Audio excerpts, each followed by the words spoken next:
Welcome to the Executives Lounge. This is your podcast host, Christine Fauner. I am bringing you amazing stories from amazing women in leadership from across the globe. Let's get started. So I am here today with Lola Reid Allin, and she's coming to us from our neighboring north, Canada. It's good to see you. So Lola is an airline transport pilot, and she's an internationally acclaimed photographer, author, educator, and keynote speaker.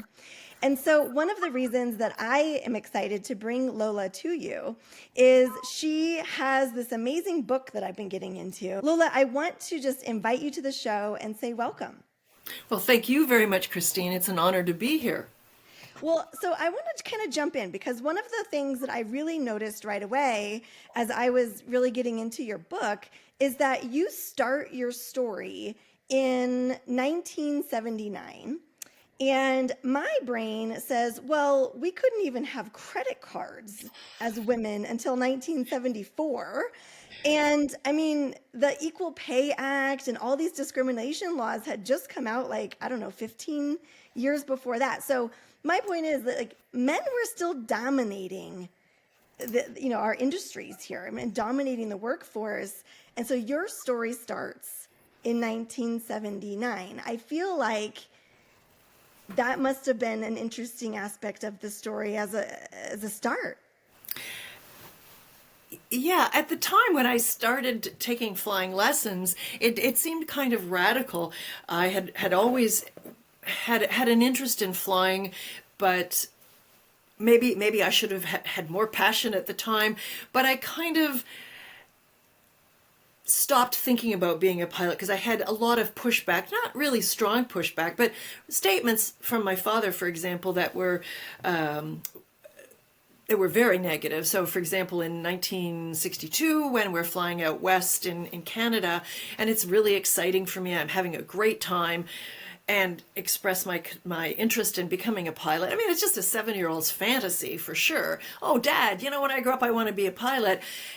And he could have said anything, but he chose to say, don't be silly. Girls don't fly airplanes. Now, in part, he was right in the sense of not that many women had flown airplanes, and yet women have been flying since 1910. Not commercially, but since 1910, only 7 years after the Wright brothers flyer took to the skies.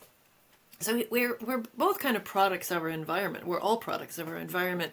I guess I just maybe took the easy way, or what seemed to be the easy way, get an education, get married, have a child. And I found I just wasn't happy. So eventually I was looking for a way to make it myself, in my mind, worthwhile. There were a lot of things we couldn't do in the 70s. We were just starting to be able to do in the 70s. You mentioned in your book that you were working to leave kind of a bullying husband and then head into this flight school. I feel like you might have been going from one frying pan to the other, proverbially. I don't know. Well, at some point, that's what I do make a reference to. Later on, when I started to fly commercially, and I did get a lot of pushback there. But as a student, I was treated, I mean, I have no way exactly of knowing if I was treated exactly the way the male students were. But in speaking with my husband, we were more or less doing the same lessons, either back to back with the same instructor or at the same time with a different instructor. And we seemed to be taking the same course in terms of what we're learning on the ground and what we're learning on the air.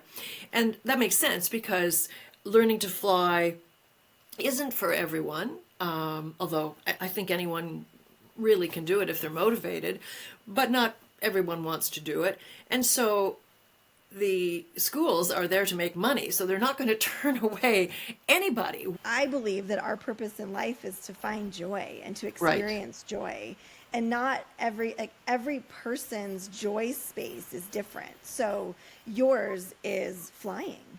And for another person, it might be knitting, right? And so you found this joy. And then the second piece that you're making me think of is that, when you're in the business to make money, you're going to just let anybody come in and pay you. So that was a bonus for you, or a benefit for you, that this was an open opportunity.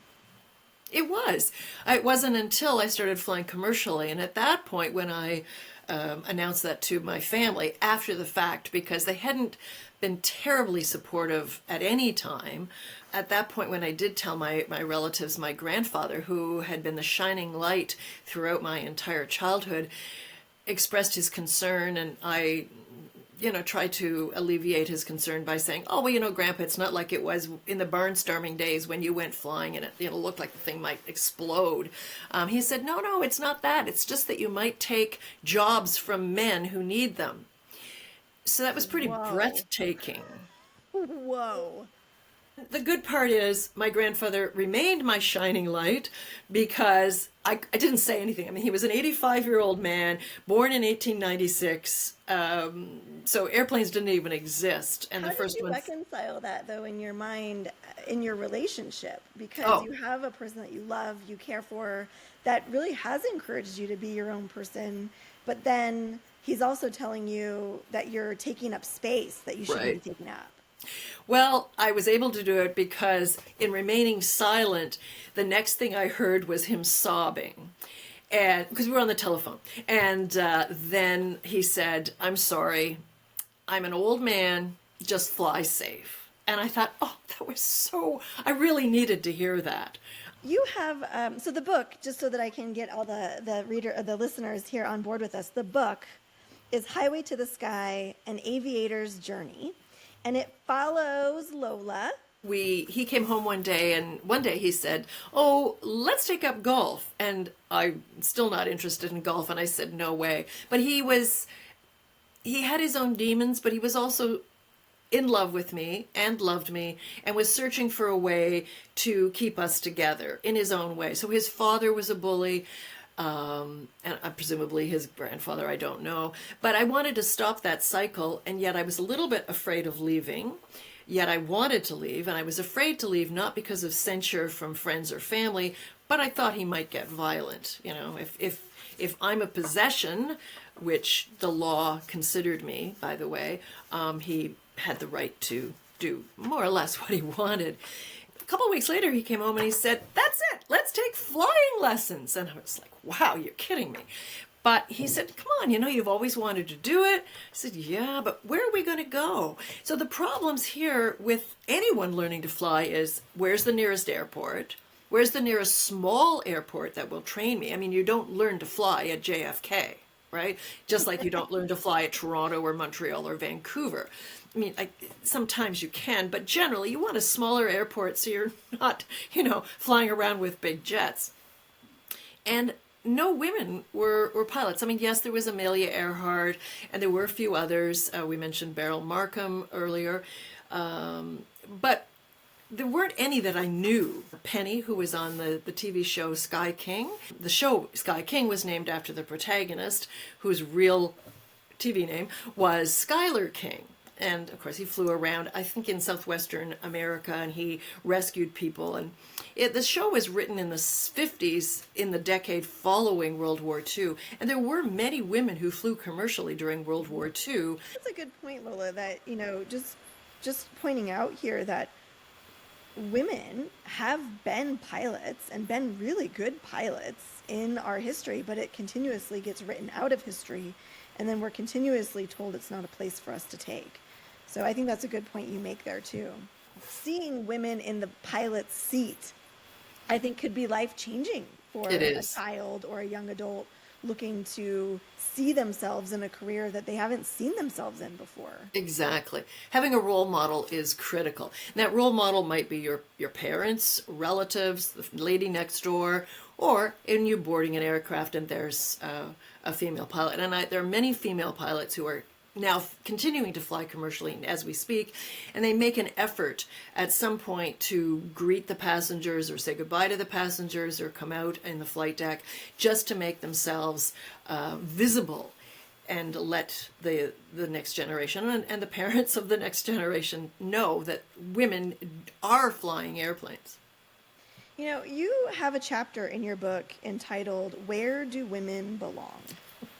And the chapter starts off with this man, Gavin, who I don't like, who basically tells you you don't belong. And you start describing this flight session where you have to you're giving me the sense that you're showing that you have to be better than a man to prove yourself to men to move into being a pilot. It's a lot of responsibility, and it can be very heavy responsibility too. And it's one reason, not just in aviation, but in many of the STEM careers, the technical, engineering, math careers, that women particularly have the imposter syndrome. Because you're constantly being judged. So I suppose at some point, a man entering the career might also feel like a little bit of an imposter. Wow, I just got my engineering degree and all of a sudden I'm getting paid for this. Wow, it's daunting for sure. But after a while, they're accepted. In fact, almost immediately, if only they're accepted in like, hey buddy, let's go out for a drink and, watch the football game. And there are some women who do that and who are interested. But that imposter syndrome lingers because you're always judged. If you're always being judged, and if every mistake is taken as prima facie proof that not just you, but women are not capable, that's pretty daunting. Absolutely. I had a podcast guest on a little bit ago, and we talked about the power of words molding your reality. Right. And so that I think imposter syndrome is bullshit, because really what it is it's fearful people telling you to be fearful of yourself and your capability. So she made a good counterpoint but your words are so powerful that you create your realities through the stories that you tell. And so if somebody is telling you this is your story and then you start believing it, then yes, imposter syndrome is absolutely real. Correct. Yeah, you have to keep telling yourself that I took the same training, I've been tested by the same, to the same standards, not necessarily by the same people, but the same representative of the same group, the Federal Aviation Authority or Transport Canada. And then I've been tested on that type of aircraft. And so I'm just as qualified as you, not maybe as qualified as someone who's flown that route or that aircraft for 10 years, but I am just fundamentally, I have the same basic qualifications, and now I need to prove, everyone does need to prove that, that one flight wasn't just some kind of a fluke and you really can do it over and over and over again. But yeah, that Gavin fellow would turn sort of like sideways and he'd watch me. He wouldn't just, look out the window and have the nice flight. He'd sit there and watch me waiting. Yeah. Yeah, it's pretty stressful. Absolutely. Which again is why I think, we end up having to work harder, prove ourselves more. I mean, this plays out in all sorts of sports and different career pathways that women talk about. You mention in the book, you can't be what you can't see. That I didn't make that up. It's just sort of the slogan that like Women in Aviation International and the 99's International Organization of Women Pilots use. I mean, we need role models, we need mentors, we need people to encourage us, and I didn't have any of that. So think how far we can go today when those organizations and many others like them reach out to people, to women, and say, yes, you can do it. We're doing it. You can do it. Here are some scholarships. Here are training programs. Oh, I took this course. I think it's really helpful. You'll really enjoy it. And if if it doesn't work for you, here's another training program. And then people work one-on-one with people who aspire to be pilots or anything in the aviation field. I say pilot, but there's quite a variety. You can be an aircraft maintenance engineer, an avionics, which is a radio technician, air traffic controller. You can work at an airport. You can do airport operations. I mean, the list is endless. Why this story, your story, is so important for us to know. Well, I wanted people to be inspired in the sense of, despite the odds, I still managed to succeed. But more than that, I was astonished that women today are still, in many cases, not every case, not every woman, but there is a definite undercurrent still. I mean, people are still saying, despite the fact that you might be standing there in your suit or sitting on the seat itself, in the cockpit, like, aren't you saving that seat for the pilot? Or where is the pilot? Or what are you serving for lunch? Those things still happen. And those people are generally maybe trying to be funny, but we need to bring this out. We need to keep talking about it. And I think that's really important. And I wanted to make people, I hope that when people read it, they start talking about that and they start realizing that we need to teach our children in a different way. There's still that expectation that little girls should behave in one way and little boys should behave in another way. There are those expectations. We still have a long ways to go, I think, as a society to really understand what masculine and feminine characteristics are, or what interests people have, and that there's really a spectrum of interests that can cross all sorts of barriers that we as a society have put up that inhibit us or make us believe that we can't or shouldn't do that. So I love that this book really kind of blows that out of the water, because you refuse to listen to the negativity. You refuse to take the criticism personally. And I will say, something that I've worked on in my own career, especially in leadership, in my time of being a leader, sometimes when you are receiving criticism on something that is your passion place or is your purpose, it is so hard to not internalize that and become the biggest fear you have, which is, I can't do this, or maybe I'm not meant for this. I would love for you to kind of just share a moment. You're just falling down, getting up, falling down, getting up. Where did that resilience come from? Oh, I think that was probably my husband. I figured if I could stand up to that bully, I figured if I could stand up to him and his bullying, he'd slap me a couple times. Once was enough, by the way, but that was sort of that promise of things to come if I stepped out of line. But I decided that I couldn't live this way. And I didn't ever think he'd kill me, let's put it that way. But I was very concerned that he would abuse me, like attack me physically, which he did. And he knew what he'd done wrong, but he was still in the zeitgeist of the moment. That's what many people did, not all men. I think your strength was in recognizing that your story, your identity is you, and there's a hard stop where he began as an abuser, right? There's just you can hope and see potential, and you can believe that somebody will change or become better and treat you better, but there's a hard stop when you realize maybe that's not possible, and I matter, so I'm gonna go take care of me. I think that's such a hard moment for anybody that's been in an abusive situation, me included, to believe that person is not going to change, to believe that you now have to be strong on your own to build yourself back up. I think that's a huge resilience piece that you're pointing out, that tells me, yeah, of course you can frickin' fly a plane.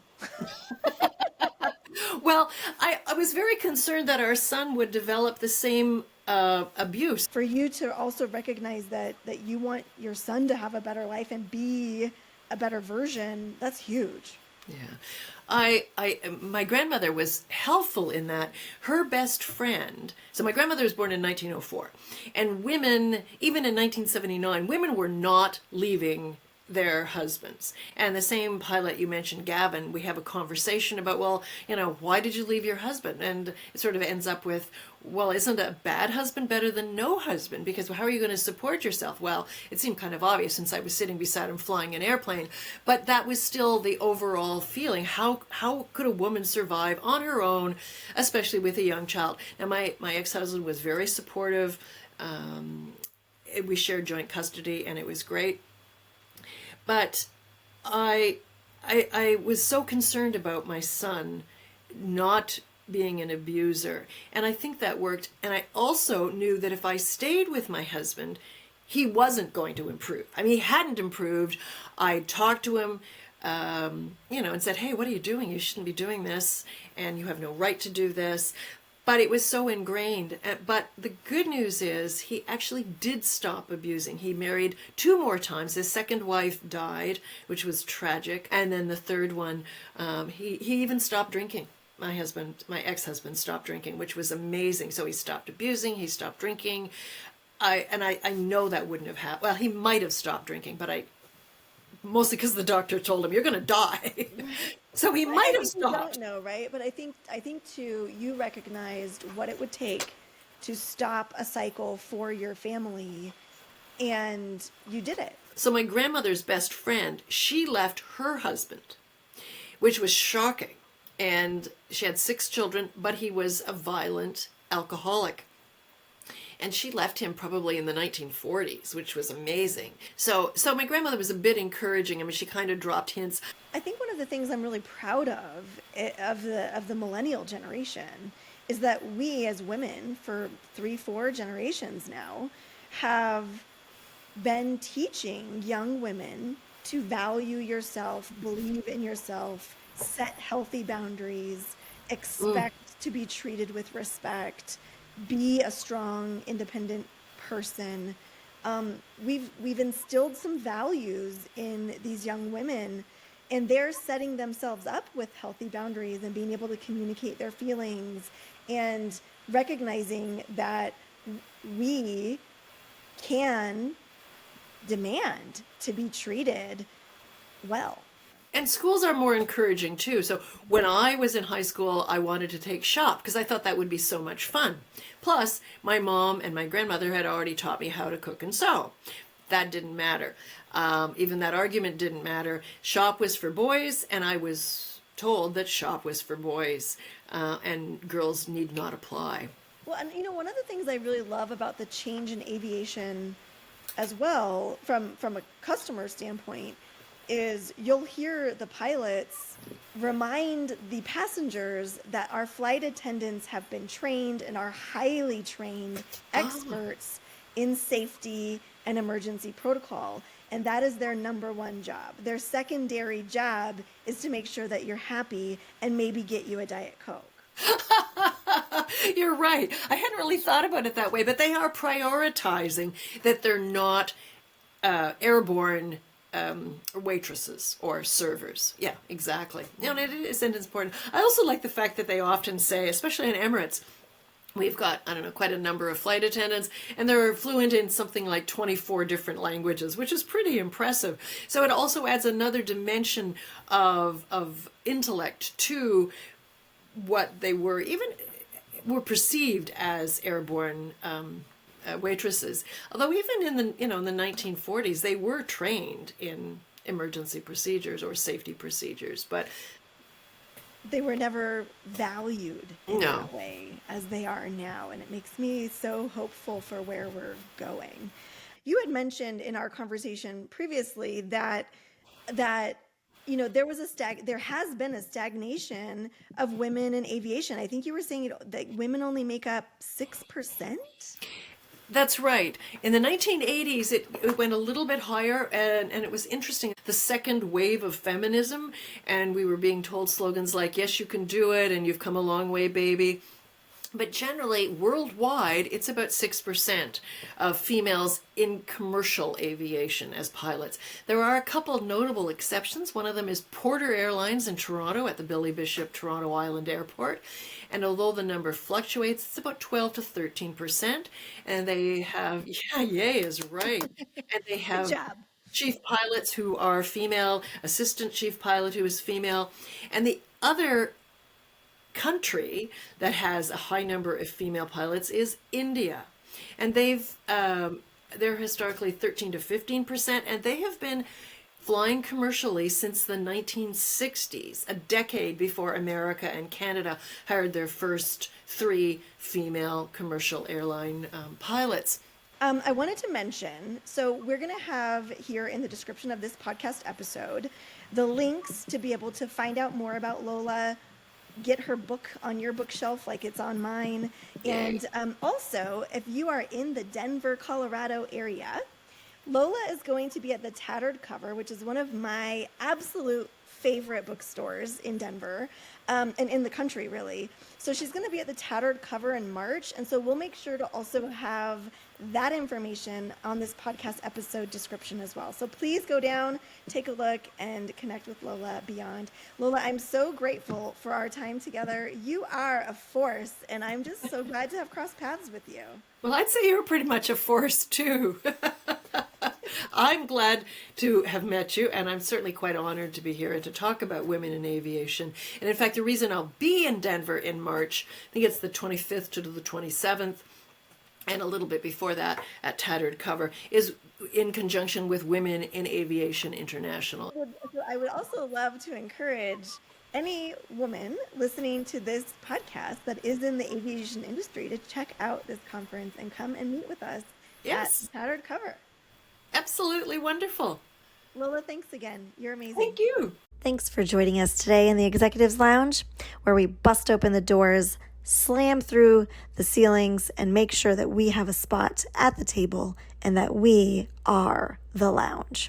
You can find more podcast recordings and episodes at www.roamyoursoul.com. That's ROAM, roaming the world, finding amazing stories from amazing women, sharing their leadership skills and talents with us all over the globe.